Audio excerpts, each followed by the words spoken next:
story time about how my neighbor killed my dog. So a little background information. When I was about 3 years old, my parents got me a German Shepherd. And my neighbors who lived next to us absolutely loved our dog. And so did their kids. Like their dad literally put a doggy door in the fence, so that way our dog could go back and forth from our house to his house. Well, when I was about 8 years old, my neighbors decided to sell their house. So he told us that he had to take out the doggy door because the people that were buying his house hated animals. Well, the people who had just bought his house, they ended up moving in before he could take out the doggy door. So our new neighbors asked us if we could put like a piece of plywood in front of the door so that way our dog couldn't get through. And they said that they would do the same to their side of the fence. So my dad said, yeah, he put a piece of plywood in front of there. Well, my dog, Gabe, the one night that my brother let him out, he ended up getting the plywood off of the doggy door. Well, my brother literally had to crawl through the doggy door to get the dog before one of them saw him in the yard. Part 2 about how my neighbors killed my dog.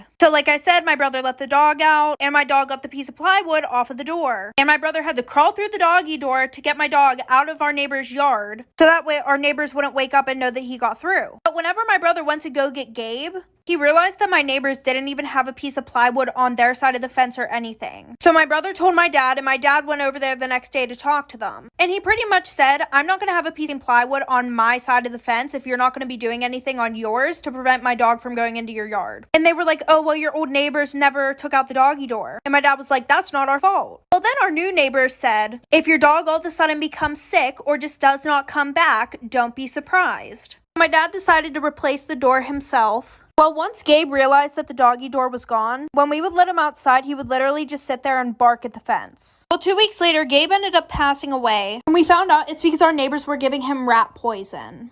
Story time. So one day during the summer, I was having my birthday party at my lake house with some of my friends. We had just gotten a brand new tube, and my dad offered to take us out on it.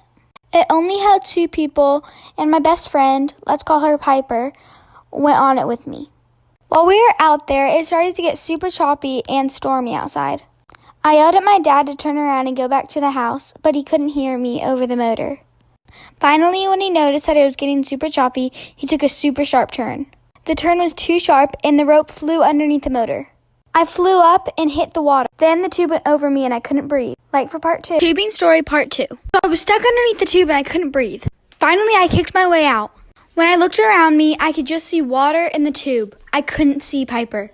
I yelled her name, but then saw her. She was underwater underneath the tube, too. I grabbed her. After she took some time to calm down, I looked around for my dad. I couldn't see him anywhere. Finally, I saw him. He was trying to move the jet ski, but he couldn't because the rope was stuck in the motor. My dad had contacted my mom to come out and get us. We waited out there for a few minutes, and finally, I saw my mom coming. All my friends were on the boat. And I was super embarrassed because we were both sitting there crying our eyes out. Finally, we got saved and everything was okay. Also, thank you so much for 9,000 followers. I'm so happy for all of you. Thank you. This is why you have to pay attention to your kids and what they put in their pockets. So, about 3 years ago, my little girl was just a toddler. And we were at the park, and I noticed there were some people like in the background, like taking pictures or something, but I really didn't pay attention. An hour later passed. We decided to take a walk with my kid, and my daughter's running, and then and so we're walking right behind her, and then she finds something and she puts it in her pocket. And I go, "What did you find, Mama?" She's like, "Oh," and she like puts it in her pocket. I'm like, "I'll check later." Well, like 30 minutes later, I see this lady crying, and she's like sobbing, and they're like looking for something like crazy. This is part 2 of why you should always check your kids' pockets. So as you know, I'm talking to the lady that's crying, and I said, "Ma'am, are you okay?" And then she tells me, "Oh, I lost something that's really precious to me. I don't know what I'm going to do." And I said, "Well, what is it? We're going to help you find it." And she tells me that when she was a kid, her parents died in a car accident, and she was put up for adoption. And the only thing she had of her parents was a small picture, and that she had lost it.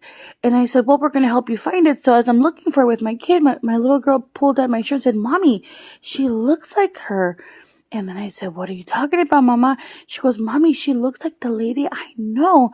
And I said, I don't know, what are you talking about?" This is part 3 of why you should always check your kids' pockets. So at this point, my little girl is telling me that she knows her, and I tell her, baby, where have you seen her? She's like, Mama, I know her. And then I remembered that she had put something in her pocket, and I said, baby, can I see what's in your pocket? And she's like, yeah. And then she puts her little hand in her pocket, and she takes out like a square. And then I say, baby, what is that? And she gives it to me. I flip it over and I look at it, and I see that there's a woman that looks exactly like the lady that's crying. And so I tell the lady, hey, is this yours? She looks at it and she's like, oh my God, it is my, thank you so much. And then my little girl goes, you look so beautiful in that picture. And the lady smiles and says, thank you so much. That's my mom. And the lesson that I learned is always check your kids' pockets because they put the craziest things in there. Thank you for 39 subs.